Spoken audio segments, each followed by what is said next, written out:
Welcome to the Manufacturing Come Up.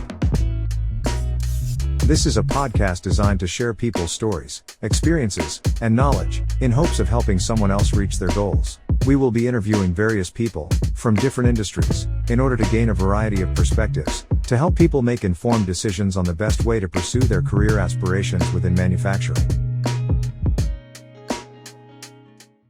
Welcome to the Manufacturing Come Up. Today we have another special guest, Jeremy Bout, founder and CEO of Edge Factor. Welcome, Jeremy. Good day. Glad to be here. Glad to have you here.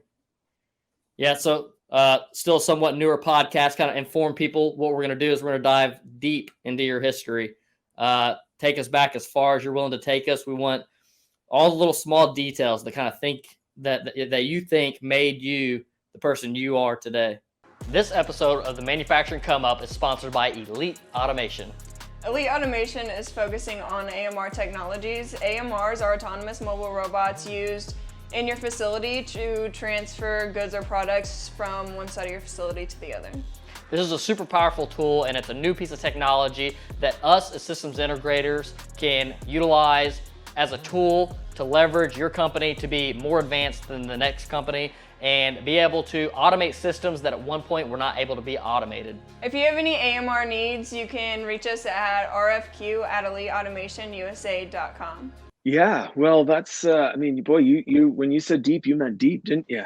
we often talk at Edge Factor. You mentioned the CEO, founder, wear many hats. We exchange them by the hour over here. And I think for me, one of the key things when I think about where I'm at today and I look backwards, it's the many little decisions, right, that you make that ultimately, when you look back, you realize that's what brought you where you are.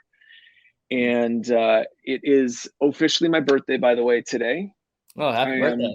I am. Yeah, thank you. 46 years old, and was really reflecting earlier today on how blessed I am. Like, between my wife and my kids, the fact that I had employees that before the sun was up had dropped off some gifts on my door. Like, awesome. I have been blessed in so many ways that it's kind of hard to even go back as far as what you're talking about, because there's so many moments that brought me where I am. But if I think specifically about my career in manufacturing, those were pivotal things. Because really until 18 in my life, I had not thought that much about the word manufacturing or what it meant ultimately for me. I was a super hands-on kid. I loved making forts. There were 6 of us in my family. And so that meant there was lots of life lessons learned, things like, you don't get what you want when you want it. You're lucky if all the food's left after 5 minutes on the table. Lots of bumped knees and serious injuries in the family that all, in essence, gave me this skill set of problem solving. I was gifted with the opportunity to explore things. My family, while we weren't wealthy, we valued having a garage with tools and saws, and I was able to, mess around with things, and it gave me skills and ultimately confidence that I could solve problems and build things. And I was somewhat mechanically inclined.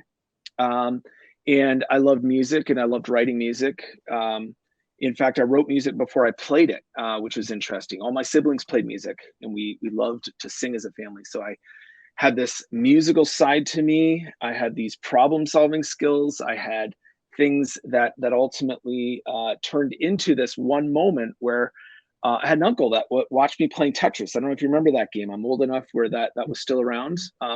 And sorry, I said Tetris. Labyrinth.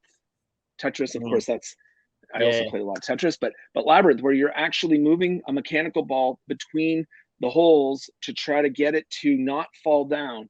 And it's a lot of, mechanical skills. And he watched me do that. And he says, I got a summer job that might be a good fit for you. I wonder would you be interested in working for me?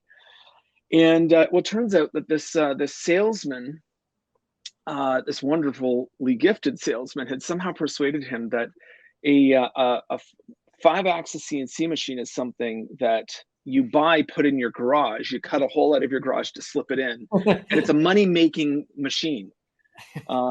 Actually, this one I think was 4-axis. The 5-axis came out right after. But this machine, they literally they hired me as a quote summer job to PhD was what he called me, is push your dummy. And I was his PhD that was supposedly going to run this machine and hopefully make him money because it was a major investment for him. And little did he and I realize that the step into manufacturing for me would, one, change my life, but also it was probably the craziest thing to do from an investment perspective was, you know, to have the uncle selling while the nephew is running this 4-axis CNC machine for him. And unrealistic expectations perhaps when the salesman said it runs itself and makes cash, but it was an amazing opportunity for me because all of those problem solving skills, all of those, you know, get your problem clearly defined and then figure out what the steps are to solve it. That ultimately was the thing that I needed to be able to actually make a go of this. And that was my first step into manufacturing, and my eyes were open. I mean, look, my mom was stay at home. My dad was a pastor. I had never been exposed to how things were made. Even though I was a hands-on kid, I was that one that loved to make stuff. The reality was I did not ever think about going to the store and asking not just how did this object that I just purchased get here, but also who were the people behind the object that I was buying. And for me, that narrative has been part of my DNA. I wouldn't trade those experiences that I had as a kid because it set me up ultimately then to start to unpack the fact that, hey, I got into manufacturing. I went to New York, worked there for 12 years in a really advanced shop, was able to cut my teeth on all sorts of sales skills, on all sorts of marketing skills, problem solving my way through tons of recessions and other crazy things that hit us.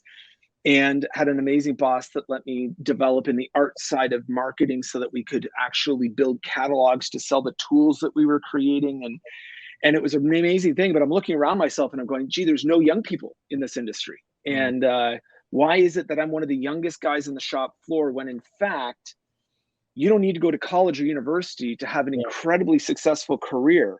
And so that was my step into manufacturing. That's what got me into what became a really successful career, working with a lot of unbelievably smart people, you know, people that didn't always get credit for the things that they did, the amazing advanced robotics that were being used, the reverse engineering where somebody walks in with an ancient part that now has to be made without any blueprints of any sort, and watching these minds just engage with it. Like, to me, I really wanted to honor my coworkers because I felt that they were really, really, really smart people, that there was huge opportunities for young people.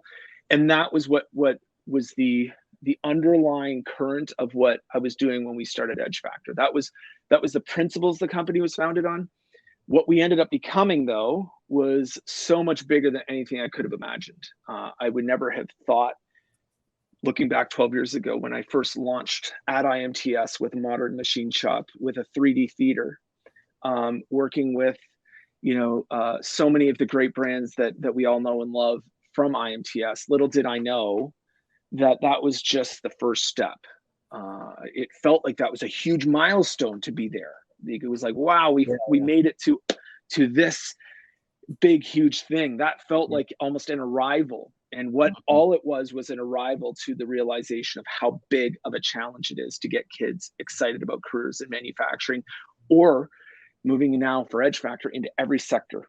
Every sector is struggling with the same thing. How do we build a pipeline of students who understand the industries, the opportunities, and the companies that are available to them?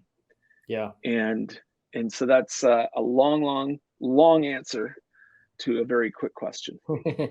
Yeah, I mean, I definitely want to dive back to a couple different of those points, but I think that you created a company around this that's living and breathing, getting people into our industry, and from just looking at your site and the content you guys have, it's not just like a job placement. Like, you can feel like the vibe of like what the company is. It's not just job placement. It goes way, way deeper than that.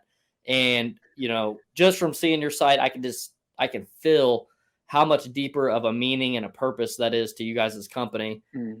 So true.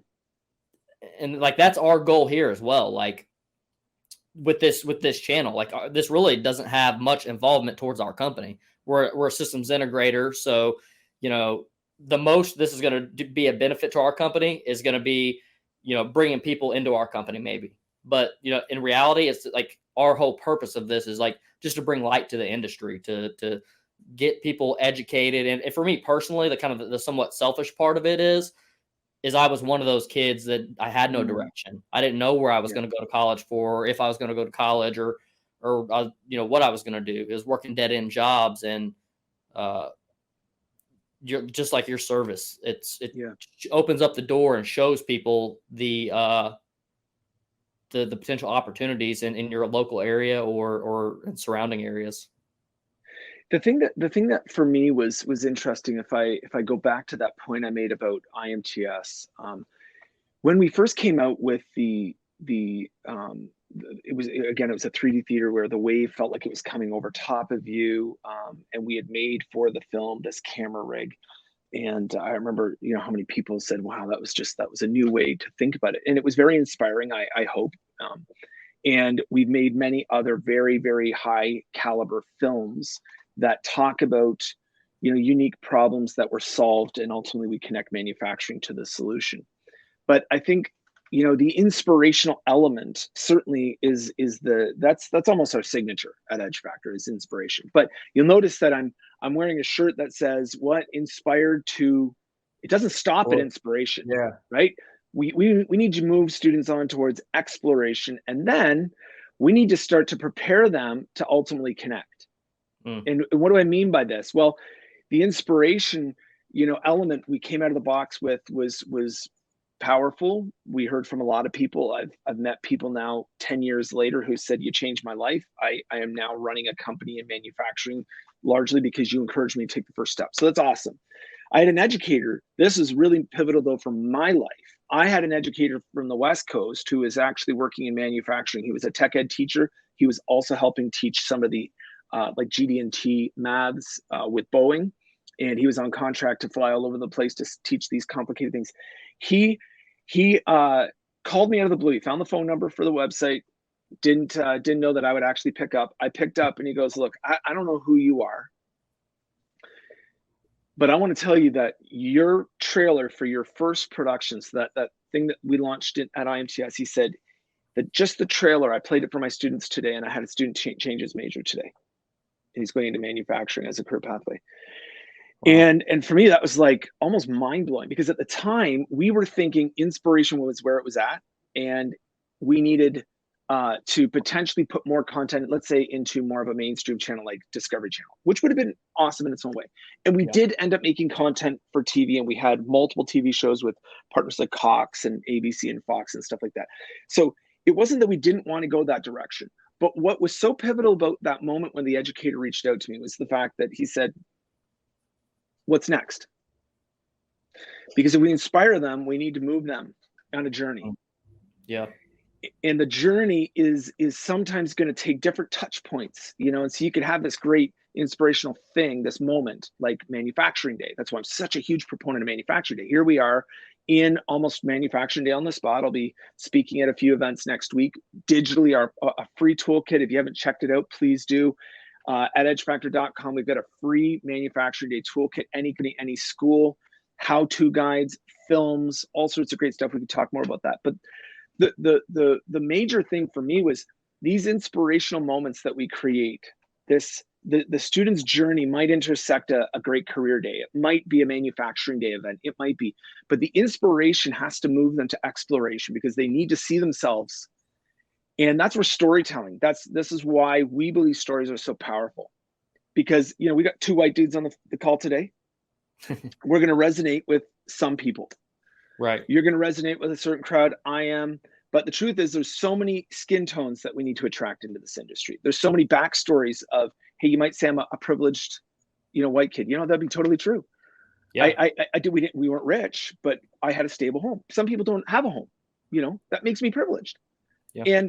And so stories are such a powerfully important way to help a young person see themselves through the story of someone else, someone that maybe looks like them, somebody that maybe has gone through similar things to them. And so the inspiration to move on and explore and see yourself in that exploration, and that ultimately, if you start to find yourself in a pathway, like, hey, we're speaking about, let's go deep. For me, cutter grinding. It's everybody says, oh, you were a machinist. No, I wasn't a machinist. I was actually a cutter grinder. I programmed 5-axis plus robotics that all turned lumps of carbide into these incredibly sophisticated cutting tools that help the machinists do their job. So super niche. Let's say you go from inspiration to exploration, you see a cutter grinder. I need you now with unique skills to start to prepare to ultimately go in and engage and connect with a local company. So that's the whole vision for us, is that journey of taking people on these unique, crafted, story-driven journeys that will connect them eventually through the digital platform that we've created to a local regional company. Because I don't need kids thinking they got to leave, let's say, Minnesota to go to California, or California ultimately to New York. The truth is, if you want to do that, that's the best thing about manufacturing. You can. Yeah. Quite frankly, if you're gifted in any industry, that's probably the case, because everyone needs good people right now. But you don't need to think you have to leave your own community, because guess what? Behind closed doors in your community, there's probably unbelievably exciting and really valuable opportunities for you. It's just, you're going to have to demonstrate some specific skills: problem solving, communication. Look, showing up isn't even optional. All these core skills. Yeah, absolutely. And I think that, like the market research behind that is important. And that's kind of one of the problems you're solving is you may not know that right next door that there's a company that you dream to work for, right? It's the exact type of job that you want. I mean, like, say for instance, like, it wasn't for much later in my career, probably after I started my company, that I realized how many other systems integrators are in our Evansville, Indiana area. There's like, I think 5 companies. One of them's an international company, 2 if you count ours. I mean, it's kind of mind blowing, especially for me, because I'm also very biased on system integration. I think it's an amazing career path, because there's so many opportunities within that one company. You can design anything. It's a dream come true for anyone that is a Lego lover. Because if you think about it, if you start at a young age loving Lego and the idea of sticking things together that ultimately take an idea from your head and start to build the reality of something, that's what robotics and integration and automation, all of those things, that's what that is. I mean, it's glory. It's like, seriously, you're getting paid to build futuristic Lego sets, if you will. Yeah, absolutely. So do you have any next steps or goals that you're planning on shooting for? Well, we're always doing that. So we are, what was strange for me was, as a manufacturer turned filmmaker, the stories that we were focused on, we took that very seriously, because stories really connect people. So we went from, some really exciting early films to recognizing that, hey, all our inspirational content and the TV shows that we were producing, we need more modular educational career profiles, and then virtual workplace experiences, and then inspirational skilled responders. And one of the goals that we started to realize we had to set for ourselves was, we need age appropriate learning outcomes that help us define if a student's on a journey in grades 9 and 10, it looks quite different in 11 and 12. And we started to realize, whoa, everyone's on the same journey. It's just, we're all checking into the journey, and we call it the career continuum, actually. Okay. The career continuum exists for every person. So we started to realize that our platform needed to get way, way smarter. And so we just launched version 8. Still working out some of the kinks in it, but it was a complete overhaul from anything we'd ever done in version 1 to 7. It was like we literally redesigned it. Even the skin looks very similar. Version 8 is unbelievably more powerful, because it's all about each person's unique journey and being greeted with an objective that ultimately they could set based on where they're at in their continuum. So if you're in K-2, you can already be on a journey. Mhm. And we do that through this thing called Tunes of the Trade. So we have these characters that we've developed that are original art with an original song. And it's super fun, and it introduces kids to careers and to the tools that these people use. And then we move you on to things like pet factor. Well, if you take care of a pet, do you realize that you're learning transferable skills that you could use in this career, this career, this career? So we unpack that with all different kinds of animals. And then we get into things like explorers. Hey, if you're going to go on an exploration, let's explore different career pathways. And then we do navigators. Hey, what does it mean to start plotting your path? Why? Because in grade 7, 8, you've got to be navigating some things and prepping yourself for a more meaningful experience in high school. Then when you move into grades 9, 10, you start hitting more adult level content. And so it's from Edge Factor. One of our big goals is, how do we create a completely unique user experience at the moment somebody's ready to engage with content, so that it's in line with when we know what they're able to, from a mental perspective, what their development's at, but also in alignment to what schools are doing and where they're at, so that we're not outside of curriculum and potential alignment to a curricular outcome that needs to be in place, so that the adoption in a school system is there. So one of the big goals for us was we needed it to be not just a platform that educators and schools could use, but that it had to be unique to the student's journey, so that each student's ability to go from I've never heard of a career to I just started to be inspired by Edge Factor content, and we give them a badge for that. And then they go on and they explore, and we give them a badge for that. And as they indicate their interests, we start to then give them a crafted, unique experience that's unique to them. And then we connect them ultimately to regional companies within a radius of where they live. So one of the big goals for us was to get 8 on the market, version 8 on the market, and then ultimately start to make it smarter and smarter with more content. So 2 sides of the company. One is we're always working on new shows and new content to plug, I would say, specific holes within that user journey. And then the other side of it is to make smarter and smarter software. So I have a completely unique group of people that work for me, because there's close to 30 people in the organization now, from sales teams ultimately to content and award-winning filmmakers to really sophisticated software developers and everybody in between. That's awesome. That's awesome. I mean, I love the direction of what you're doing. And me personally, I'm going to dive deep into everything that you have going on and everything your company has going on, because I definitely want to talk probably more off of camera. And because, kind of my strategy is it's basically to grow this company to be big enough to do things like you're doing. But you've started from the beginning. You started a company that's doing the thing, right? Yeah. I have a long-term strategy. I don't discuss it a whole heck of a lot, but the whole purpose of having a systems integration company and is essentially to grow that company to be one of the largest companies in the world, to then be able to, and also as we grow, add things like this, add different podcasts or just different value add things that we can add back to the community.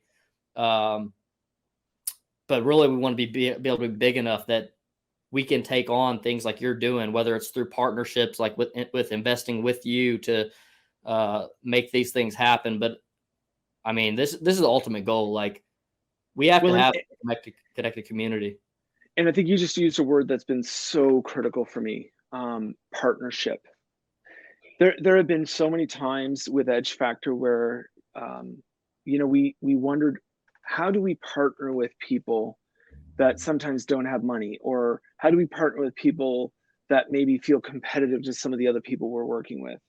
And as we've grown, we've been so thankful to really be able to define what partnership means, because as we go into communities, we have so many community partners, and we're stronger in some areas than others, but we're very community centric, and we want the flywheel, we call it, in a community to be spinning. So sometimes, we start that flywheel spinning in a community by getting schools involved. Yeah. And we'll bring on the whole district. Well, how do we do that? Well, when we first started Edge Factor, we couldn't do that because they would say to us things like, hey, we love the manufacturing focus you guys have, but we teach CTE, which means we got healthcare, we got construction, we can't just focus on one thing for our community. That's not enough. That doesn't speak into where we're going. And then economic development will be like, hey man, manufacturing is the backbone of our economy, but we definitely can't just focus. So we out of necessity now have created content in every sector so that we're as robust in construction as we are in manufacturing, as we are in healthcare.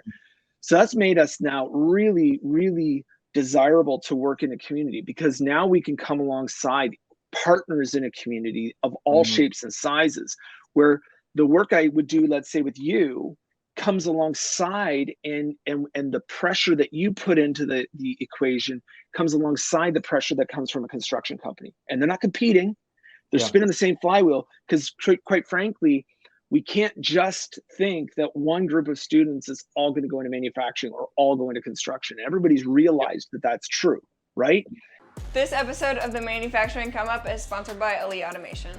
Elite Automation is a systems integrator specializing in robotic weld cell applications, and especially the design and manufacturing of the weld fixture.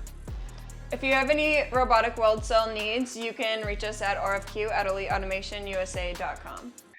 So partnership is where it's at for Edge Factor, and we're going deep into some of those areas. You know, for example, right now we're building a whole series of multimedia modular tools on topics like automation, or like cutting tools where I came from, or like CNC machines, and specific even to brands, because what we found is that a local company wants to start to build a hiring badge within our ecosystem, so that a student could actually learn about a company, learn about their technology, even get some credentials for the things that they've learned. Maybe not a trained competency, but it's an awareness level.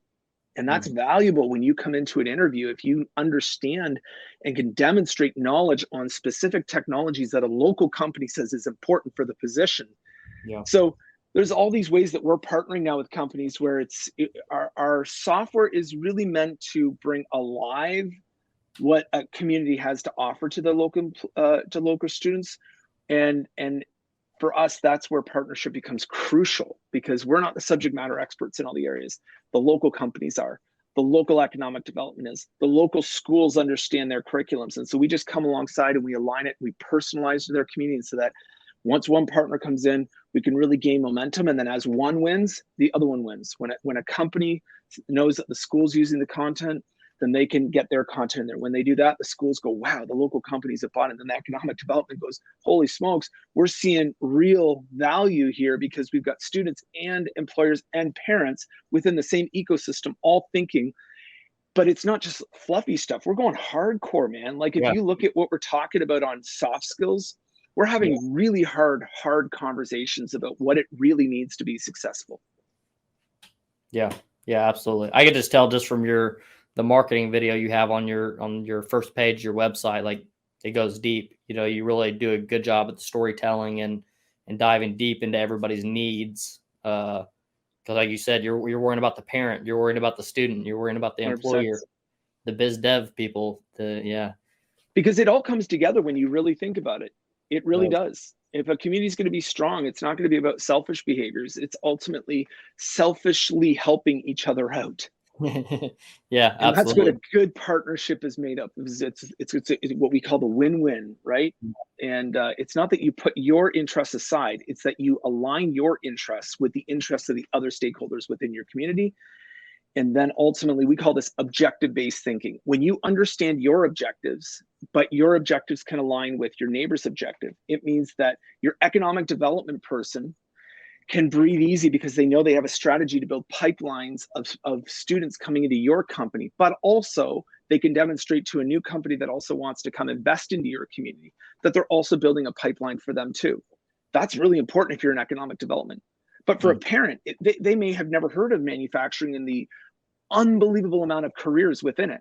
And so if they know that their student goes to a career fair or goes into Edge Factor, earns a badge for your company, the parent needs to also be informed about what the heck that even means, because that's not a dead end job, even though that might be what you thought. Yeah. And so we need every single user has a different objective that they need to wrestle through that looks totally different than the other person's objective. But when you look at it as a cohesive strategy, you start to realize that you can actually have yes, you have your objective and your neighbor does too. And ultimately, when the flywheel's spinning, everyone's objectives are being met. Absolutely. Yeah. Can't say it much better. Hey, So, we live and breathe this, like I said. I can tell. So whenever you're doing your partnerships, are you trying to do partnerships within one community? That is where we want to be focused almost exclusively. So we talk about the fact that Edge Factor helps communities inspire, prepare, and connect on their career journey. And why do we use the word community so often? Because we literally mean that, a geographical footprint often, where what is a school district? What is their local economic development? What is their business community? And ultimately, who's often are the business leaders who are influencing what policies are being done in a tech school, for example. And when we look at that geographical footprint, that is what we will go after from a partnership perspective. And we're a SaaS model, so subscription, which means for as low as list price is $2,500 for a school with unlimited teachers, unlimited students, no other fees. So if they buy for all of their schools, it goes down quite a bit lower. But we tell people that loudly and proudly because, one, our prices haven't gone up in years and years. But also because the value that we bring to a community, people have to go, boy, that's chump change for what we're talking about, for what you do. The value. And the reality of it is, it isn't free, but free is never free. Yeah. The reality is we have an unbelievably gifted group of people that are passionate to help a community. We come alongside them. We work with them. We're starting to build in incredibly powerful tools to measure success of how many people are aware of the topic, how many people are engaging a topic, how many people have knowledge on a topic, so that we can properly predict what the likelihood that a community is going to have enough people aware of the right things at the right time, so that you're not caught without the right workforce. And so, community 100% for us is regional. We like, for example, some statewide partnerships. We've had them, but truthfully, we don't love them. Not because we don't think it's amazing to work at that level, but because that's not where the real things happen. You see, it happens at a local level. That's where the real traction happens. Yeah, like most of your schools are on like a county level. That's right. So most programs are not statewide. I don't know that there's any state where the entire school system is completely ran by the state itself.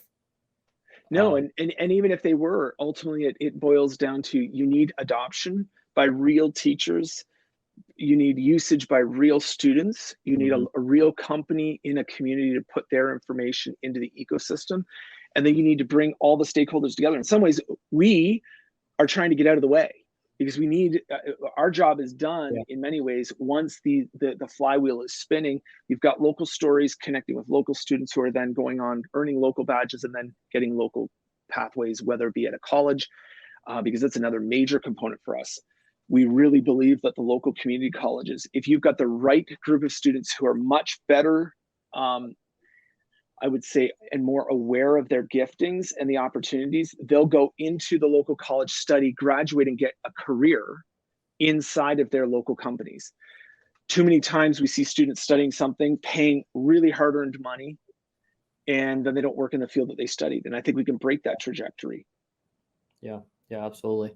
Do you guys have any particular areas that are kind of hot areas for you where you've already been very successful? And then also, do you have areas that you would like to target next? So we live by two rules. If you can ask any of our communities, what's Edge Factor's two rules? Run with runners, work with people you like. Literally, it's that simple. So people say, well, how do you select your communities? You know what? We select them by those two criteria. Have we met somebody that's a runner that goes, man, we love what you're doing with Edge Factor. How can we work with you guys? And then if we have a meeting where we're like, oh, wow, we are connecting here. Those are like the criteria. That's how you get something real done. Because we aren't going to either lie about the fact that it's hard work. And you know what? Blood will probably be spilled. There will be some scrapes and bumps, and you're going to, and we're not perfect. We've learned a lot of what not to do, and we've learned about what to do. And if you go back, for example, North Carolina is a great example. We've got communities in North Carolina right now. When I say community, where we've got the economic development, the schools, the college, the full ecosystem engaged. We go back over 7 years now in some of these communities and still working with them to this day, which should be a testament to a couple things. one, the need is just as greater today as it was when we started. So they need a solution. Two, they believe that what we're doing is making a difference. But three, the reality of it is that we've also demonstrated that we're willing to grow and morph and change, because we have not been successful at everything we've done in those communities. I'll just say that right up front. But we have had enough successes, and we are doing enough really, really cool things. The amount of content we're creating in those communities, the amount of stories that we can demonstrate from the community. And I think with some of the latest technologies that we're releasing, we're going to be able to scale even faster. So North Carolina is a big state for us. Many ecosystems, we call them, in North Carolina. Pennsylvania, we've got some stuff going on there. We've in Arizona been active there for almost as long. California, we have stuff going on. In Illinois, there's select pockets. So I mean, with our manufacturing day efforts, we've been active in every state, every province. Some are more paid, full-blown ecosystems, and other ones are more, hey, we love your content, can we use it for this particular specific event? I've been on stage in most states at this point, multiple times over. So we certainly are growing very quickly right now. On the Canadian side, we span both sides of the border. The Canadian side, almost all the schools in Ontario, Canada, for example, use us now. That's awesome. That's a heck of an accomplishment. It is. But it's a team. Like if you met my team, you could put me on this, and I'm the founder. So I mean, sometimes I maybe get more invitations. But if you met my vice president, Larissa, you'd realize, oh, that's how you get so much done. Because I'm not the only one who's as passionate about this. You could meet, my ops manager, and you could meet John, who's helping me develop the software, and I could go on and on and on about all the people. It's never one person's work. If you do something significant, it's rarely you. It's always an us. And I think my team really, really could speak to that really well. Yeah, I mean, it's 100% deeply embedded in your culture. Yeah, that's one key thing that for me is culture. And it's if you started the conversation, hey, let's look backwards and I'll go deep in certain areas. And I think for me, that's would be one of the really big things. You have to be successful with the things that you've been given, right? And then you build success on success on success. And I would never have been ready to do what I'm doing today if I had known what I even know now. But then I needed to go through those iterative processes to actually be mature enough to do what I'm doing right now. And I got a long way to go. You can hang out with my team and they'll tell you, well, this guy's got a lot of maturing to do. But the reality of it is you look back and you go, wow, I'm thankful for the pain many times, because it's in the painful moments. I speak to students about this all the time. Be willing to be pushed out of your comfort zone, because it's often in that space where the magic happens. Rarely do you find something magical. You look back at that moment where you go, wow, I learned X. That X, whatever that key moment was, is likely a painful moment. It was a failure, personal failure, maybe a professional failure. It was a problem. It was the loss of a leg in one of our films on the X Games athlete. It was that, yes, I will do this, but I don't know how I'm going to do it moment. That was like, scary, scary place. But in those spaces, it's how you react to them that will ultimately be the defining moment ultimately for you. And I think when you look back at your life and you go, man, I didn't step up, or I didn't show up, even worse. You're shooting yourself in the foot. Who loses, man? So for students listening, or any person that's constantly pointing the finger at somebody else, my problem is over there. You got to look here, man. I got to look back at my life and say, I took one layer of success and I built on it. And if I'm in a painful moment, what do I need to learn right now? One of the things I love about my team members is that when you get into a hard moment and you can look at each other and you go, man, this sucks. But you don't leave it there. You course correct, you make a plan. You're like, what do we need to learn here so we never, ever get back into this spot here again? And that's I think such a key part. One of the things that was kind of like one of those painful milestones is I was operating a fitness YouTube channel for about 2 years and was dedicating like 40 hours a week into it. And one day I killed it. I said, you know what? I'm shutting this whole thing down and I'm going 110% into manufacturing. And then all my extra energy that I was putting in towards that, I mean, it was like almost like a 1 day decision. I was just like, Wow. you know, and we had grew the channel to a couple thousand followers. It's not a huge amount, but still all the time and dedication went into it. So on a personal level, but it was something that was like the next milestone in life, making a decision to make a transition. And you know, those are important moments to pause. Sometimes the answer is no, I'm not going to make the shift. Sometimes the answer is yes. And I think one of the key ways for me anyway, I don't know about you, but to evaluate things is to put it on paper. Don't just leave it here. Don't leave it here. It's got to be on paper. In fact, we don't even, I almost have now banned paper notebooks for my team. Not because I don't value taking notes, but because there's this amazing collaborative thing called Google Docs. And I can watch you take notes while I take notes, while she takes notes, while they take notes. Yeah. And collaboratively, we can get thoughts out of our heads, establish it on paper, define it, refine it, and ultimately look at a strategic plan. Yeah. And if you are facing something in your life where you don't know where to go, I highly encourage you, put it on paper. Absolutely. And then ruminate on it and reestablish it, move it around. And ultimately, when you look back at it, you'll go, you know what? Can't argue with paper right there. That right there is where I need to go. And sometimes you can get your mind confused and it's not clear until you get it on paper. That makes sense. I'll have to try that one out because I don't write many things down. But then I'm glad because you mentioned something like that. You said write it on paper. I'm like, yeah, I've wrote like about 7 sentences on paper and they've been my name on a signature in like the past like 5 years. But no, then you brought it to like Google Docs side of things and how you've almost banned having like paper notebooks. You know, me and Jenna actually got into it because she likes taking paper notes. And I'm like, you know, it's against our company culture. Our company culture has to be in that Google Doc, that ecosystem of collaborative workspace. United vision too. I think that's the other thing is that if I can get a glimpse into what you're writing and you can get a glimpse into mine, we can evaluate, are we on the same page? Because holy cow, you know how many people are wasting valuable time missing each other when in fact, if they were in the same space, they would recognize that what I'm thinking and what you're thinking is actually worlds apart.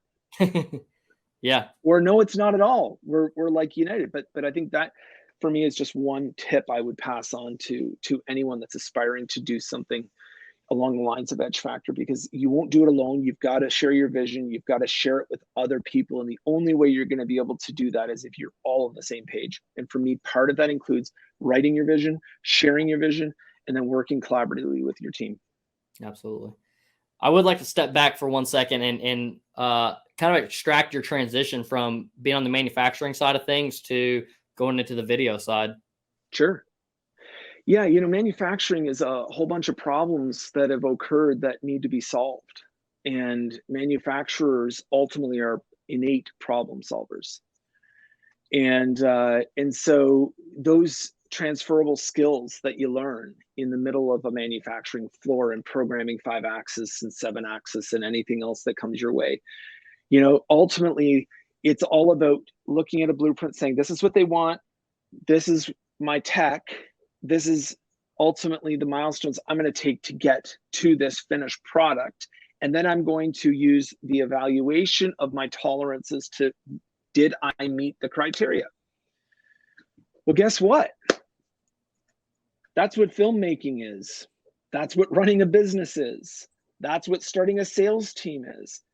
Actually, transferable skills from my time in manufacturing set me up perfectly to not only being a successful businessman, but also a successful filmmaker. And so what I would often do in the early days I would imagine what I wanted the outcome to be, and then I would simply go backwards in time and say, what decision do I have to make today that would lead me to the next decision that ultimately would equal this visual? So I had a certain amount of visual skills. I was a musician. I could operate a camera, but I did not have any CGI experience. I did not have any, so computer generated images. Yeah. I did not have any, I would say deep a director of photography understanding of lenses and the right emotional feel. I had very good art direction though in my mind and on paper. So for me, it was about team members and working with the right people to round out my skills. So I have a lot of credit that has to be given to other people for some of the insane visuals of things that we did in the early days. The ideas were generally mine, but the outcomes of the quality of what was created was often through partnership or through other people's talents that I was harnessing. And so really it's that simple. I had a vision. I had a series of things I wanted to accomplish, and I had to build ultimately teams of people. So I was just hiring different people than I had before. Instead of hiring a talented 5-axis programmer, I was hiring a talented CGI guy or a talented camera guy. Yeah. And both require vision. You want to bring a new product to market as a manufacturer, you've got to have vision. You've got to have clear understanding of what it's going to cost. You got to be able to delineate it. It literally is that simple, if you can distill it down to that. Yeah. I was in the very fortunate position of having a strong art mind, and I was a strong visual person, which made me a really good 5-axis programmer because I could imagine in my mind the way, you know, the diamond wheel would have to go through and touch and do. So I could imagine using 3D models, how to make stuff. So, you know, it's funny because a lot of people say, well, how'd you go into the art side of it? I'm like, well, manufacturing is about as artistic as it gets. Yeah. People just don't think it that way. Yeah. Yeah. That, you know, it's kind of a big one for me because like my storytelling side is not the best. I'm more of a strategist. I'm more of a thinking about the end goal, and then it's having the teams around me to generate the story. To, you know, I know the executables, and those are the things that I'm good at, and also the outcome, knowing what outcome I want, but the storytelling part to actually get there. I'm definitely lost in that position. The places that I have been invited to go, it's been from a story perspective has been interesting. You know, I think about last week working with on what's a new series for us coming out called Journey. In fact, we've dropped the first Journey episode on a guy named Drew Crow who grew up in St. Louis, Missouri, and you may know Drew. We're meeting with him in like an hour. He's going to be on the podcast. Yep. All right. So Drew's film Journey, called Snakes and Ladders. Yep. So I crawled through the belly of St. Louis with Drew, filming this with him. That's awesome. And so that is part of the manufacturing day kit. So if you want to watch it, you can register and watch and consume that film there. The trailer's out for it. You can see that. Last week I was working on a film with my team called From the Ground Up.